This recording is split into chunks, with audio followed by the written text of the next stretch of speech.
Hello everyone, सभी को मेरा नमस्कार। राधे कृष्णा।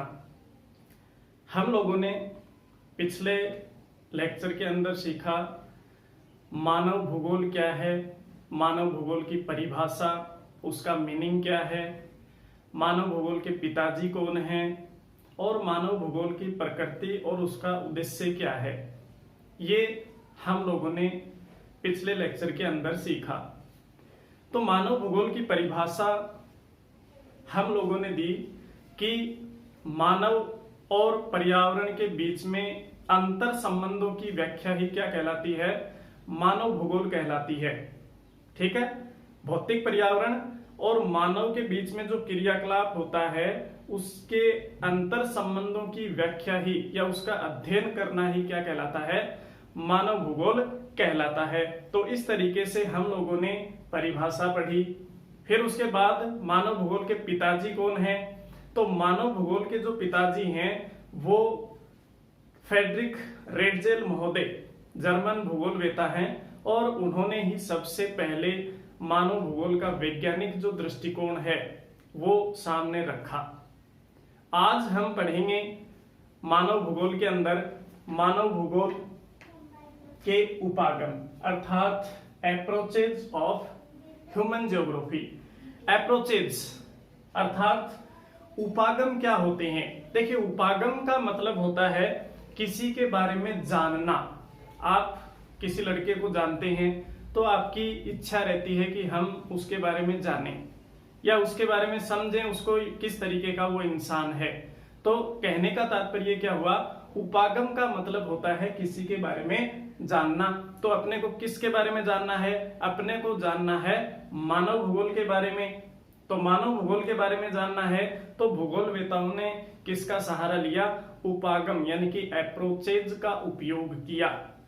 तो इस तरीके से हम आते हैं कहां पर, मानव भूगोल के उपागम। अब देखिए, पृथ्वी तल पर रहने वाले लोगों का स्थानिक वितरण का अध्ययन, उसके पर्यावरण के साथ संबंध कैसे हैं उसके संदर्भ में उसका अध्ययन किया जाता है। अर्थात कहने का मतलब क्या हुआ कि पृथ्वी तल पर रहने वाले लोगों के स्थानिक वितरण का अध्ययन उसके पर्यावरण से संबंध के संदर्भ में अध्ययन करते हैं। और मानव भूगोल का जो केंद्र बिंदु है मुख्य रूप से वो क्या है, मानव समाज। अर्थात मानव को केंद्र में रख करके जो है हम इस संपूर्ण पृथ्वी का क्या करेंगे, अध्ययन करेंगे। यही मानव भूगोल का मुख्य बिंदु है। तो इसके अंदर जो मानव है, जो मानव भूगोल है उसका जो केंद्र बिंदु हम लोगों ने क्या माना, मानव समाज। और मानव समाज के अंदर चूंकि मानव निवास करता है तो उस मानव समाज के अंदर मानव का व्यवहार किस तरीके का है उसका अध्ययन करना भी हमें बहुत जरूरी है। और जब तक मानव व्यवहार का हम लोग अध्ययन नहीं करते हैं तब तक मानव की संरचना को हम नहीं समझ सकते। तो इसलिए मानव भूगोल का जो मुख्य केंद्र बिंदु है वो तो है मानव समाज। और उस मानव समाज के अंदर चूंकि मानव निवास करता है तो मानवीय व्यवहार का क्या करेंगे, अध्ययन करेंगे। तो इस जो मानव भूगोल है और उसके अंदर जो मानव निवास करता है इस पृथ्वी तल पर, तो मानवीय तत्वों का अध्ययन करने के लिए जो भूगोलवेता हैं उन्होंने किसका सहारा लिया, उपागमों का सहारा लिया कि भाई इन तत्वों को जाने, मानव भूगोल के जो तत्व हैं उनको हम लोग जाने, उसको समझें, उसके व्यवहार को समझें कि मानव जो है वो किस तरीके से इस भौतिक पर्यावरण से संघर्ष करता है और फिर उसके बाद अपने आप को उससे समायोजित करता है। यही तो अध्ययन करेंगे। तो उसमें मुख्य रूप से मानव भूगोल के कितने उपागम भूगोलवेताओं ने माने हैं, 5 मुख्य रूप से उपागम उन्होंने लिए हैं। पहला जो उपागम है वो कौन सा है, ऐतिहासिक उपागम, हिस्टोरिकल अप्रोचेज। दूसरा जो उपागम है वो स्थानिक विश्लेषण उपागम, इसको क्षेत्रीय उपागम भी बोलते हैं अर्थात स्पेशियल एनालिसिस अप्रोचेज। तीसरा जो उपागम है वो पारिस्थितिकी उपागम है अर्थात इकोलॉजिकल अप्रोचेज। चौथा जो उपागम है वो आचार परक उपागम है, अर्थात बिहेवियरल अप्रोचेस, बिहेव किस तरीके का है। फिर उसके बाद पांचवा जो है वो है कल्याण परक उपागम, अर्थात वेलफेयर अप्रोचेस। तो अब हम लोग जो है एक एक उपागम का बिल्कुल उस पर चर्चा करेंगे।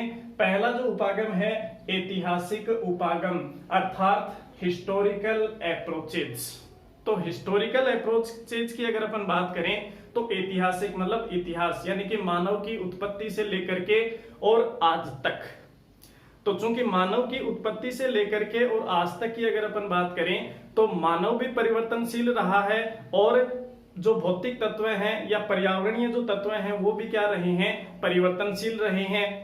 और चूंकि धीरे धीरे मानव, जैसे औद्योगिक क्रांति आई, औद्योगिक क्रांति के बाद मानव क्या हो गया, तकनीकी रूप से हो गया, तो इसलिए उसको क्या बोल दिया गया, तकनीकी मानव हो गया। तो इस तरीके से क्या हुआ कि मानव और वातावरण के साथ, ध्यान देना इस चीज को, मानव वातावरण के समय के साथ बदलते स्वरूप की व्याख्या इस उपागम के अंदर की जाती है। अर्थात मानव जो है वो किस तरीके से अपने उत्पत्ति काल से लेकर के और आधुनिक काल तक किस किस तरीके से उसने संघर्ष करके और अपने आप को समायोजित किया। तो यही तो इस उपागम के अंदर अपन अध्ययन करते हैं कि मानव वातावरण के समय के साथ बदलते स्वरूप की व्याख्या पर इस पर बल दिया जाता है। अध्ययन किसका करेंगे इसके अंदर, बदलते स्वरूप का। अब दूसरा जो उपागम है वो कौन सा है, स्थानिक विश्लेषण उपागम, अर्थात कौन सा हो गया, क्षेत्रीय उपागम। ठीक है, और क्षेत्रीय उपागम इसको क्यों बोलते हैं, क्योंकि एक क्षेत्र से दूसरे क्षेत्र की जो विभिन्नताएं हैं वो अलग अलग होती हैं। ठीक है ना, एक क्षेत्र से दूसरे क्षेत्र पर जो भिन्नताएं होती हैं वो डिफरेंट टाइप की होती हैं, भिन्न भिन्न प्रकार की होती हैं। अर्थात जो एक सामाजिक प्राणी है वो किसी प्रदेश के लिए वहां पर उसकी अलग संस्कृति होगी, उसकी अलग भाषा होगी, उसका अलग खान पान होगा। ठीक है, वहां की मिट्टी अलग प्रकार की होगी, क्लाइमेट अलग होगा। अगर क्लाइमेट अलग होगा तो उसका जो त्वचा का रंग है वो भी उसी के अकॉर्डिंग होगा। तो इस तरीके से उसकी शारीरिक बनावट पर भी क्या पड़ता है, फर्क पड़ता है या डिफरेंस मिलता है, आपको भिन्नताएं मिलती हैं। तो एक प्रदेश से दूसरे प्रदेश की भिन्नताएं देखने को मिलती हैं। तो इसके अंदर किसका अध्ययन करते हैं, किसके अध्ययन पर बल दिया गया कि एक प्रदेश का दूसरे प्रदेश से भिन्नता ही इस उपागम का क्या है, मूल विषय है या मूल उद्देश्य है। जैसे सांस्कृतिक तत्व, ठीक है, जैसे जनसंख्या की अगर अपन ने बात की तो जनसंख्या किसी प्रदेश की किस तरीके की है, वहां पर उस जनसंख्या का क्या कल्चर है, क्या खान पान है और क्या वहां का क्लाइमेट है। फिर उसके बाद तत्व समूह उसके अंदर शामिल हो जाते हैं। तत्व समूह कौन कौन से, जैसे कृषि, व्यापार और यातायात। तो सांस्कृतिक तत्व यानी कि जो मानव स्वयं निर्मित करता है, जो भूदृश्य, जैसे जनसंख्या हो गया, ग्रह यानी कि आवास किस तरीके के हैं, ग्राम और नगर, उनका विकास किस तरीके से किया। फिर उसके बाद तत्व समूह यानी कि कृषि और व्यापार और यातायात हो गए। तो ये जो दोनों हैं सांस्कृतिक तत्व और ये तत्व समूह है। तो एक प्रदेश की जनसंख्या जो है वो भिन्न प्रकार की कृषि करती है, वहां पर भिन्न प्रकार का क्या मिलेगा आपको, व्यापार मिलेगा, वहां पर भिन्न प्रकार का आपको क्या मिलेगा, यातायात सुविधाएं मिलेंगी उस जनसंख्या प्रदेश के अंदर। जैसे राजस्थान की अगर अपन बात करें तो राजस्थान अपना एक प्रदेश हो गया। फिर उसके बाद कोई दूसरा प्रदेश जैसे केरल, तो केरल एक दूसरा प्रदेश हो गया, तो वहां पर यातायात के साधन अलग प्रकार के मिलते हैं अपने को, और राजस्थान के अंदर अलग प्रकार के। फिर गृह निर्माण की अगर अपन बात करें तो आवास जो है केरल के अंदर, वहां पर आवासीय दृष्टि से अगर अपन देखें तो वहां पर भिन्न प्रकार के आवास आपको देखने को मिलेंगे, जबकि राजस्थान के अंदर भिन्न प्रकार के आपको आवास देखने को मिलेंगे। कैसे कि राजस्थान के जो अंदर जो आवास बनते हैं, चूंकि अपना जो क्लाइमेट है राजस्थान का या राजस्थान की जो जलवायु है वो शुष्क और अर्ध शुष्क प्रकार की जलवायु मिलती है, तो इसलिए गर्मी वाला क्षेत्र है।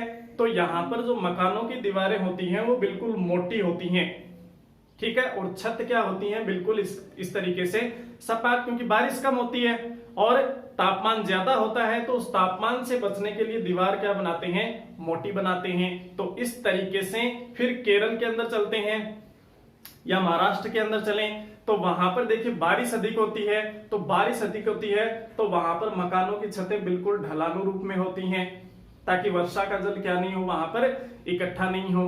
तो इस तरीके से भिन्नता हो गई ना, यानी कि एक प्रदेश से दूसरे प्रदेश की भिन्नताओं का अध्ययन कौन से उपागम के अंदर करते हैं, स्थानिक विश्लेषण उपागम के अंदर करते हैं।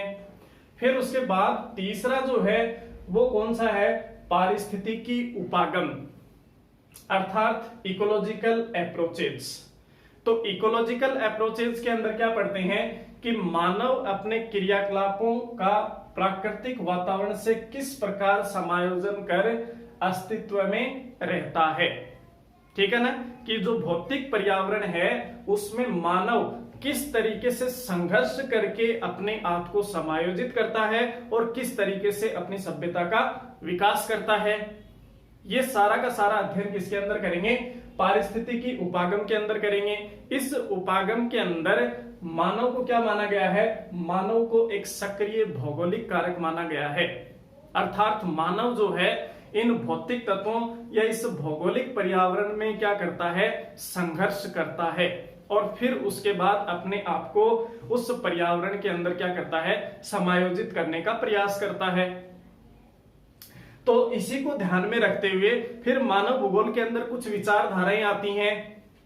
जैसे पहली कौन सी विचारधारा, निश्चयवाद, जो वातावरण से संबंधित है कि भाई वातावरण या प्रकृति ही सर्वे सर्वा है।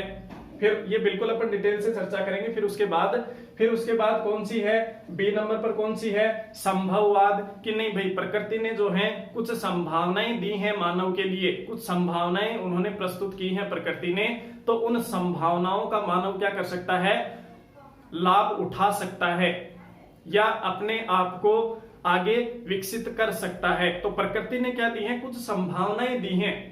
फिर तीसरे प्रकार की नव निश्चयवाद विचारधारा है।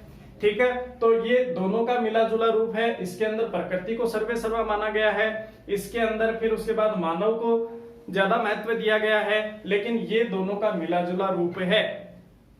ठीक है ना, कि न तो प्रकृति सर्वे सर्वा है और न ही मानव सर्वे सर्वा है, ये दोनों का मिला जुला रूप है।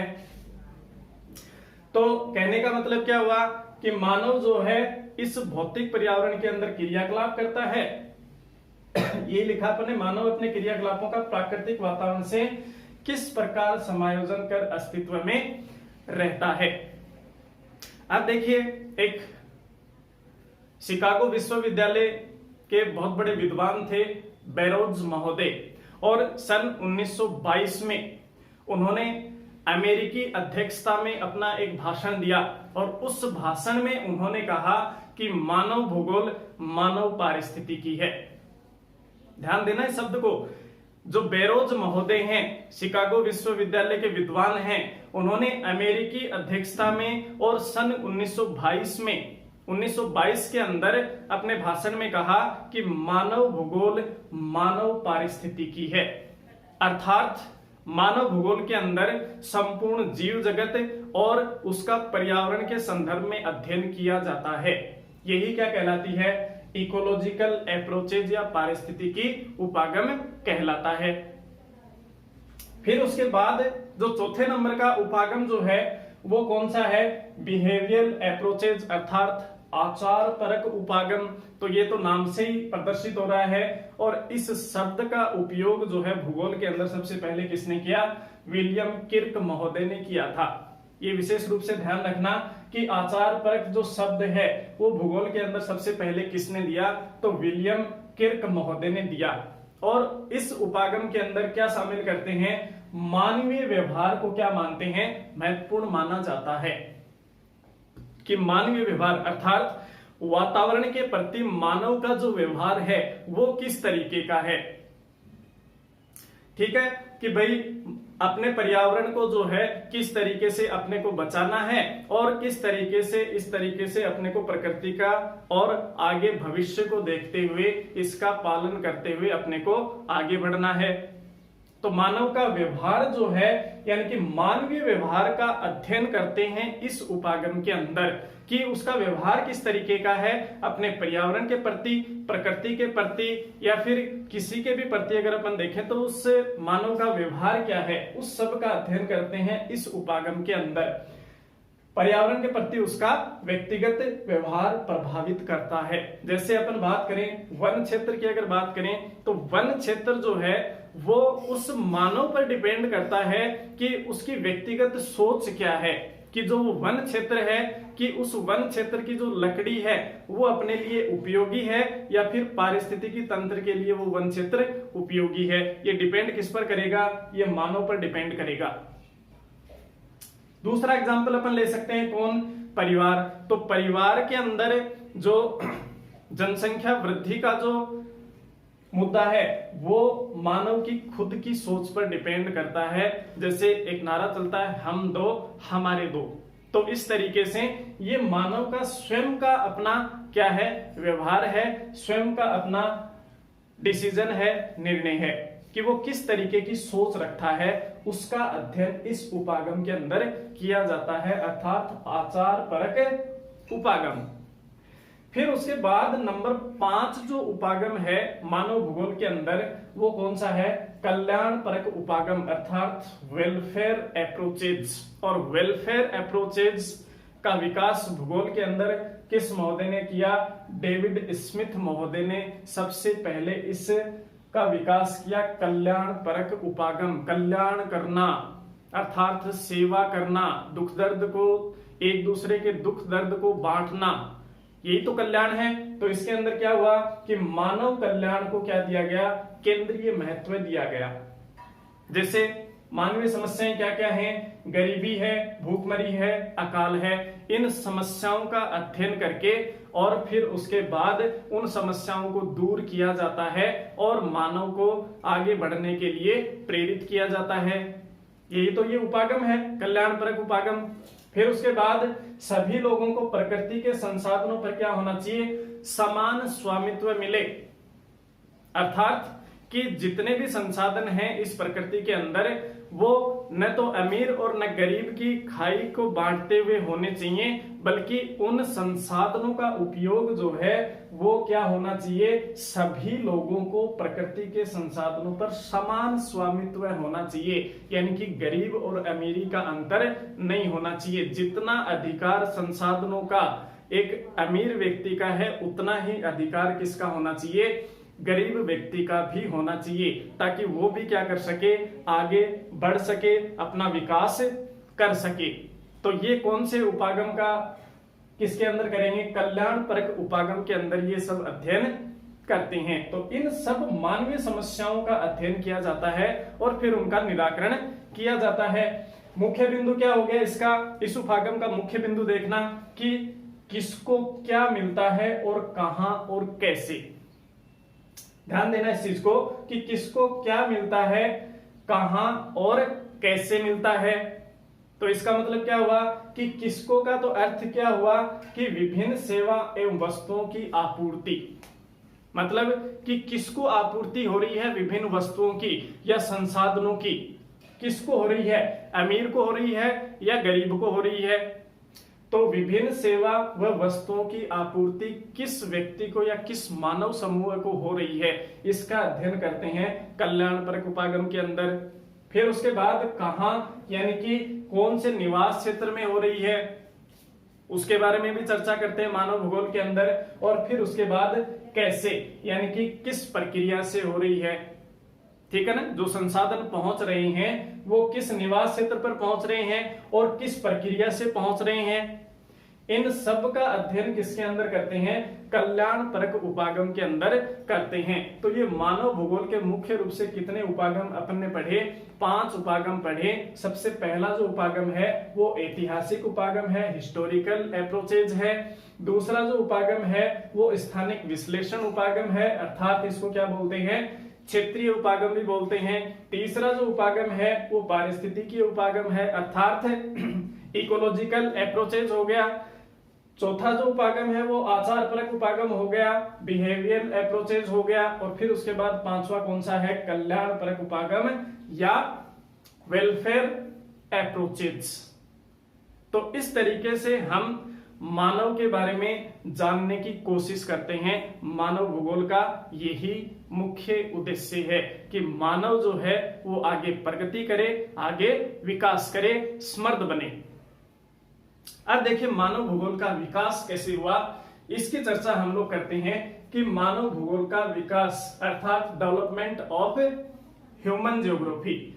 तो मानव भूगोल का जो विकास है ये तो चूंकि अपने को पता ही है कि जो विधिवत विकास और जो अध्ययन स्टार्ट हुआ था, मानव भूगोल का विषय के रूप में जो विधिवत विकास और जो अध्ययन शुरू हुआ था वो कौन सी सदी में हुआ था, 19वीं सदी में स्टार्ट हो गया था। कब, जब रेडजेल महोदय ने, जर्मन भूगोलवेता है रेडजेल महोदय, और उन्होंने अपनी एक पुस्तक लिखी थी एंथ्रोपोजियोग्राफी। कौन सी है, एंथ्रोपोजियोग्राफी अर्थात मानव भूगोल। ठीक है ना, जर्मन शब्द है एंथ्रोपोजियोग्राफी, इसका अर्थ होता है मानव भूगोल। और मानव भूगोल को इन्होंने क्या किया, वैज्ञानिक ढंग से मानव भूगोल का क्या किया, उद्भव किया, और यह एक भूगोलवेताओं के सामने ये पक्ष रखा कि ये सब मानव भूगोल है। रेडजेल महोदय, इसीलिए रेडजेल महोदय को क्या बोलते हैं, फादर ऑफ ह्यूमन ज्योग्राफी अर्थात मानव भूगोल के पिता, फ्रेडरिक रेडजेल महोदय। फिर उसके बाद देखिए किस तरीके से मानव भूगोल का विकास होता जाता है 19वीं सदी के अंदर। हम्बोल्ट महोदय ने क्या लिखा, अपना एक ग्रंथ है हम्बोल्ट महोदय का कॉस्मोस। उन्होंने भी क्या किया, पृथ्वी के निर्जीव तल तथा जीवधारियों के बीच संबंधों के पारस्परिक अध्ययन किया। पृथ्वी के निर्जीव तल तथा जीवधारियों के बीच जो संबंध हैं उनकी व्याख्या की किसने, हम्बोल्ट महोदय ने। बिल्कुल हम एक एक टॉपिक लेंगे, रेडजेल महोदय के बारे में पढ़ेंगे, फिर उसके बाद हम्बोल्ट महोदय के बारे में पढ़ेंगे। जितने भी नाम लिखे हैं बिल्कुल एक एक का अपन डिस्कस करेंगे और बिल्कुल लंबा चौड़ा अपन व्याख्यान इसके अंदर देखेंगे कि हम्बोल्ट महोदय ने किस तरीके से और कितनी कितनी यात्राएं की और कौन कौन से ग्रंथ लिखे। फिर उसके बाद रिटर महोदय ने एक ग्रंथ लिखा अर्धकुंडे, और उस अर्धकुंडे के अंदर रिटर महोदय ने क्या बताया कि भूमि का प्रभाव तो किस पर पड़ेगा, निवासियों पर पड़ेगा, और निवासियों का प्रभाव किस पर पड़ेगा, भूमि पर पड़ेगा। चूंकि दोनों क्या हो गए, भूमि क्या हो गई, प्राकृतिक तत्व हो गया या भौतिक तत्व हो गया, और निवासी कौन हो गए, मानव हो गए। तो मानव हो गया और भौतिक तत्व भूमि हो गई, उन दोनों के बीच अंतर संबंध हो गया। ठीक है ना, उन दोनों के बीच क्या हो गया, अंतर संबंध हो गया। तो भूमि पर प्रभाव निवासियों पर पड़ेगा, भूमि का प्रभाव, और निवासियों का प्रभाव किस पर पड़ेगा, भूमि पर पड़ेगा। क्योंकि मानव क्या करेगा, उद्योग धंधे विकसित करेगा, और उद्योग धंधे जैसे ही विकसित करेगा तो फिर उसके बाद भूमि का क्षरण या भूमि की जो जो उर्वरता है वो क्या होने लगती है, नष्ट होने लगती है। या मानव कृषि करना प्रारंभ कर देता है तो उसके अंदर जो है कुछ यूरिया खाद वगैरह डालना स्टार्ट कर देता है, तो उसकी उर्वरता क्या होने लगती है, नष्ट होने लगती है। तो इस तरीके से भूमि पर असर पड़ने लग गया। फिर उसके बाद डार्विन महोदय की एक पुस्तक है ओरिजिन ऑफ द स्पीशीज। इस पुस्तक के अंदर वातावरण व जीवों के संबंध की घनिष्ठता को क्या किया गया है, समझाया गया है। वातावरण व जीवों के संबंध की घनिष्ठता को समझाया गया है। डार्विन महोदय के बारे में पढ़ेंगे अपन। 1859 के अंदर ये बुक लिखी गई थी, ओरिजिन ऑफ द स्पीशीज आई थी 1859 के अंदर। और उस समय डार्विन महोदय ने महसूस किया, जब वो समुद्र यात्रा कर रहे थे तो उन्होंने क्या देखा कि जैसे वो यात्रा करने निकले समुद्र के अंदर, तो उष्ण कटिबंधीय क्षेत्रों के अंदर उन्होंने कुछ जीव जंतुओं को पाया जिसको अपन प्रवाल भित्ति के नाम से जानते हैं। तब उन्होंने महसूस किया कि ये किसका अंतर है या किसका प्रभाव है, वातावरण का प्रभाव है। ठीक है ना, कि भाई ये वातावरण, ये जो जीव हैं ये इस उष्ण कटिबंध में ही कैसे पैदा हुए, शीत कटिबंध में क्यों नहीं पैदा हुए। तो किसका प्रभाव पड़ा, वातावरण का प्रभाव पड़ा। किस पर पड़ा, जीवों पर। तो दोनों का संबंध हो गया ना। तो वातावरण व जीवों के संबंध की घनिष्ठता को इस बुक के अंदर समझाया गया है, एक्सप्लेन किया गया है। फिर उसके बाद जो मानव भूगोल का विकास जो प्रारंभ हुआ था, चूंकि जर्मन भूगोलवेता थे तो आपको पता ही है कि जर्मनी के अंदर तो सबसे पहले मानव भूगोल की जो नींव पड़ी वो कहां से, जर्मनी से। और फिर उसके बाद सबसे ज्यादा अगर मानव भूगोल का विकास हुआ तो वो कहां पर हुआ, फ्रांस के अंदर। ठीक है ना, विडाल डे लाप्लास और फेब्रे महोदय, इन्होंने मानव भूगोल के विकास को आगे गति प्रदान की। इनके बारे में बिल्कुल डिटेल से चर्चा करेंगे। फिर उसके बाद फ्रांस के बाद कहां पर, अमेरिका में मानव भूगोल का विकास हुआ।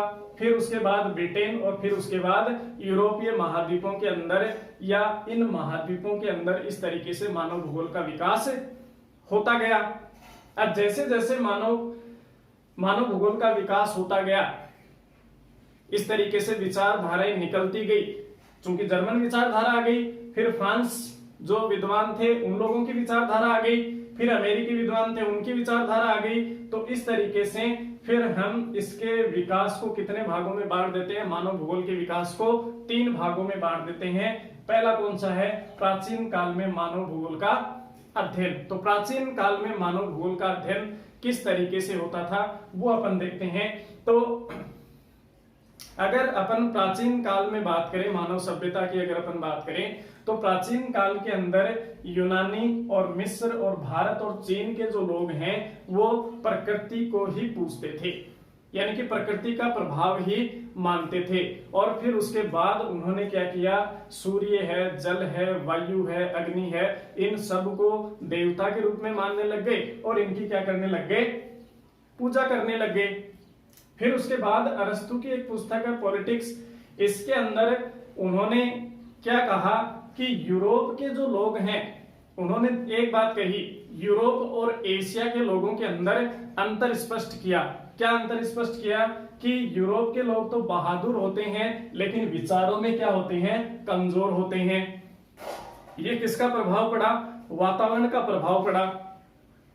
फिर उसके बाद क्या कहा, और एशिया के लोग क्या होते हैं, वीर होते हैं लेकिन बहादुर नहीं। तो इस तरीके से अरस्तु महोदय ने पॉलिटिक्स में एशिया और यूरोप के लोगों के बीच में अंतर स्पष्ट किया और उस अंतर के अंदर कहा कि यूरोप के लोग बहादुर होते हैं और विचारों में क्या होते हैं, कमजोर होते हैं, जबकि एशिया के लोग क्या होते हैं, वीर होते हैं। ये उन्होंने लाइन कही इस बुक के अंदर। तो इस तरीके से प्राचीन काल के अंदर मानव भूगोल का विकास हुआ। फिर उसके बाद नंबर 2 है मध्य काल में मानव भूगोल का विकास। मध्य काल में क्या हुआ कि मानव भूगोल का जो विकास है उसके अंदर प्रादेशिक विश्लेषण पर जोर दिया गया। प्रदेश की वही बात है कि एक उत्तरी अमेरिका एक प्रदेश हो गया, एशिया महाद्वीप एक प्रदेश हो गया, यूरोप महाद्वीप एक प्रदेश हो गया, अफ्रीका महाद्वीप एक प्रदेश हो गया। तो भिन्न भिन्न प्रदेश हो गए ना, क्योंकि वहां की क्लाइमेट, वहां का जो भौतिक पर्यावरण है वो अलग प्रकार का होगा, एशिया का अलग प्रकार का होगा। तो यहाँ पर प्रारंभिक विश्लेषण पर, प्रादेशिक विश्लेषण पर क्या दिया गया, जोर दिया गया। और मध्य काल के अंदर जो विशेष इंपॉर्टेंट बात है वो ये बात है कि 15वीं और 16वीं सदी में यहाँ पर जो यात्राओं का दौर चला, यानी कि खोज के लिए निकले थे, प्रदेशों की खोज के लिए निकले थे कुछ भूगोलवेता, तो इसे यात्राओं का काल भी कहते हैं। मध्य काल के अंदर 15वीं और 16वीं सदी में, उसके कुछ एग्जाम्पल मैं आपको देता हूं। जैसे कोलंबस महोदय, जो कोलंबस महोदय हैं वो यूरोप से निकले और प्रशांत, उनको जो है भेजा गया कि भाई आप भारत की खोज करके आओ या भारत के बारे में जान करके आओ कि भारत है किस साइड। इसके लिए उनको कोलंबस महोदय को भेजा गया और वो गलती से कहां पहुंच गए, अमेरिका। सन 1492 की बात है, ठीक है ना, 1492 की बात है। लेकिन वो भारत पहुंचने की बजाय कहां पहुंच गए, उत्तरी अमेरिका महाद्वीप के अंदर पहुंच गए। और वहां जाकर के उन्होंने कहा कि साहब ये इंडिया है, और वहां पर एक छोटा द्वीप है उसका नाम रख दिया इंडीज, इसी पे रखा हुआ है वो वेस्ट इंडीज। तो ये कोलंबस ने इंडीज नाम रख दिया फिर उसका, लेकिन चूंकि वो क्या था, न्यू वर्ल्ड थी, नई दुनिया थी, यानी कि उत्तरी अमेरिका महाद्वीप था। ठीक है, फिर उसके बाद इसने बताया महोदय ने कि साहब यही भारत है। तो फिर कहा नहीं साहब हम नहीं मान सकते इधर भारत है, तो फिर उसके बाद किसको भेजा, सन 1498 के अंदर वास्को डी गामा को भेजा, और वो यूरोप से जब निकले प्रशांत महासागर से होते हुए और अफ्रीका के नीचे से निकलते हुए, तो फिर उसके बाद वो भारत के तट पर पहुंचे सन 1498 के अंदर। तो इस तरीके से कोलंबस महोदय ने अमेरिका की खोज की और वास्को डी गामा ने किसकी, भारत की खोज की। तो हो गया ना यात्राओं का काल। तो मध्य काल के अंदर प्रादेशिक विश्लेषण पर क्या दिया गया, जोर दिया गया, अलग अलग प्रदेशों का अध्ययन किया गया। तो इस तरीके से मानव भूगोल का धीरे धीरे क्या होने लग गया, विकास होने लग गया। फिर उसके बाद आधुनिक काल में मानव भूगोल के विकास की अगर अपन बात करें तो आधुनिक भूगोल के अंदर देखिए, आधुनिक भूगोल के अंदर हम पढ़ते हैं कि जर्मनी के अंदर जैसे प्रारंभ में कहां पर विकास हुआ मानव भूगोल का, जर्मनी के अंदर। तो जर्मन जो भूगोलवेता थे उसमें कौन कौन शामिल हैं, फॉरेस्टर महोदय हैं, फिर उसके बाद कांट महोदय हैं, फिर उसके बाद रिटर महोदय हैं, फिर उसके बाद हम्बोल्ट, फिर उसके बाद फ्राबेल महोदय हैं, फिर उसके बाद पेस्टेल महोदय हैं, फिर उसके बाद रेडजेल महोदय हैं, और फिर उसके बाद रिस्टोफेन महोदय हैं। ये सभी कौन हैं, जर्मन भूगोलवेता हैं, और ये जर्मन विचारधारा है। तो जर्मनी के अंदर मानव भूगोल के प्रति क्या विचारधारा थी वो निकल करके सामने आई। फिर उसके बाद भूगोल का सबसे अधिक अगर विकास हुआ तो वो कहां पर हुआ, फ्रांस के अंदर हुआ।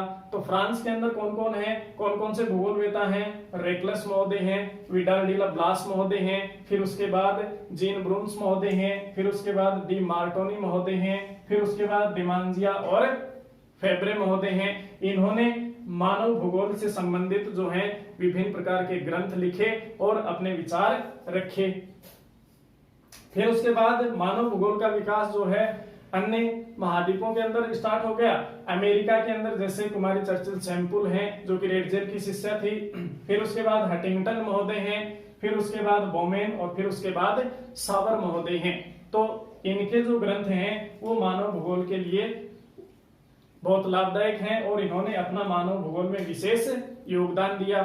फिर उसके बाद ऐसे ब्रिटेन के अंदर जैसे हर्बर्टसन है, मैकिंडर है, रॉक्सबी है और फ्लूर, इनके ग्रंथ भी जो हैं वो इन्होंने मानव भूगोल के अंदर अपना योगदान दिया। तो इस तरीके से 3 काल के अंदर मानव भूगोल का क्या होता है, विकास होता है। प्राचीन काल के अंदर मानव भूगोल का विकास किस तरीके से हुआ, मध्य काल के अंदर मानव भूगोल का विकास किस तरीके से हुआ, और जब विभिन्न प्रकार के विचार निकलने लग गए अपने अपने ग्रंथों के अंदर, अपने अपने बुक्स के अंदर, तो फिर आधुनिक काल में मानव भूगोल का विकास। तो उसमें जर्मनी के विचार, जर्मनी के ग्रंथ आ जाएंगे, कौन कौन से भूगोलवेता थे और क्या उनका दृष्टिकोण था मानव भूगोल के प्रति। फिर उसके बाद फ्रांस भूगोलवेताओं के ग्रंथ आ गए, उनका क्या दृष्टिकोण था मानव भूगोल के प्रति। फिर उसके बाद अमेरिकी भूगोलवेता आ गए, उनका क्या दृष्टिकोण था मानव भूगोल के प्रति कि किस तरीके से मानव भूगोल का अध्ययन किया जाए। फिर उसके बाद ब्रिटेन, तो ब्रिटेन भूगोलवेताओं का क्या दृष्टिकोण था मानव भूगोल के प्रति। तो इस तरीके से जब विचार बढ़ने लगे तो अब हम मानव भूगोल के अध्ययन काल को कितने भागों में बांट सकते हैं, 3 भागों में बांट सकते हैं। 3 भाग कौन से, पहला कौन सी हो गई, मानव भूगोल की जर्मन विचारधारा, ठीक है ना, क्या क्या विचार थे जर्मन भूगोलवेताओं के मानव भूगोल के प्रति, उन सब के बारे में अपन पढ़ेंगे बिल्कुल एक एक लेकर के पॉइंट्स। फिर उसके बाद मानव भूगोल की फ्रांसीसी विचारधारा, यानी कि मानव भूगोलवेता जो हैं उनकी क्या विचार थे, उनके क्या विचार थे मानव भूगोल के प्रति, किस तरीके से उन्होंने अध्ययन करना उचित बताया। और फिर उसके बाद नंबर 3 मानव भूगोल की अमेरिकी और ब्रिटिश विचारधारा। तो अमेरिकी भूगोलवेता और ब्रिटिश भूगोलवेताओं का क्या दृष्टिकोण था मानव भूगोल के प्रति, ये सारी हम बिल्कुल एक एक टॉपिक लेकर के एक एक जो है, जैसे जर्मन विचारधारा है, फिर उसके बाद फ्रांसीसी विचारधारा है, और फिर उसके बाद अमेरिकी और ब्रिटिश विचारधारा है, उन सब का अध्ययन अपन करेंगे कि मानव भूगोल के प्रति उनका क्या दृष्टिकोण था, किस तरीके से अपने को मानव भूगोल पढ़नी चाहिए। तो आज हम लोगों ने मानव भूगोल के उपागम और मानव भूगोल का विकास किस तरीके से हुआ, आज के लिए इतना ही। जय हिंद, जय भारत।